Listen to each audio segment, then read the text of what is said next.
మీకు ఈ వీడియో నచ్చితే లైక్ చేయండి, సబ్స్క్రైబ్ చేయండి. కొడైకెనాల్ అక్క ఆరు అక్క ఒక్కరే అని తెలుసుకున్న భాగి చాలా ఏడుస్తూ ఉంటుంది. అప్పుడే పిల్లల గదిలోకి వద్దాం అనుకొని డోర్ ఓపెన్ చేసుకొని రాబోతూ ఉంటుంది.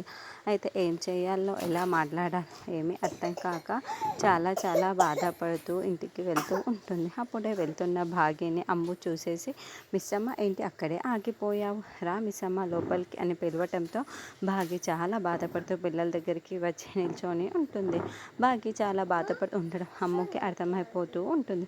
ఏంటి మిస్సమ్మ ఎందుకు ఇంత డల్గా ఉన్నావు, ఏంటి మిస్సమ్మ చెప్పు అని పిల్లలు ప్రశ్నిస్తూ ఉంటారు.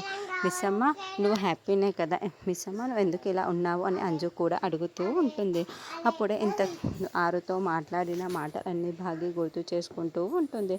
అలా చనిపోయినట్లు కల వస్తే ఆయుష్ పెరుగుతుంది అని మా నాన్న చెబుతూ ఉండేవారు అక్క. కాబట్టి మీరు మీ పిల్లలతో మీ ఫ్యామిలీతో చాలా సంతోషంగా నిండు నూరేళ్ళు సంతోషంగా ఉంటారక్క నేను చెప్తున్నాను అని భాగి ఆరుతో ఫోన్ మాట్లాడిన మాటల్ని గుర్తు చేసుకుంటూ చాలా బాధపడుతూ మిస్సమ్మ నువ్వు హ్యాపీ కాదా, ఏంటి మిస్సమ్మ అలా ఉన్నావు అని అంజు అనటంతో ఒక్కసారిగా భాగి అందరి పిల్లల్ని గుండెలకి హత్తుకొని చాలా ఏడుస్తూ ఉంటుంది. తో పిల్లలందరూ ఒక్కసారిగా షాక్ అయిపోతారు.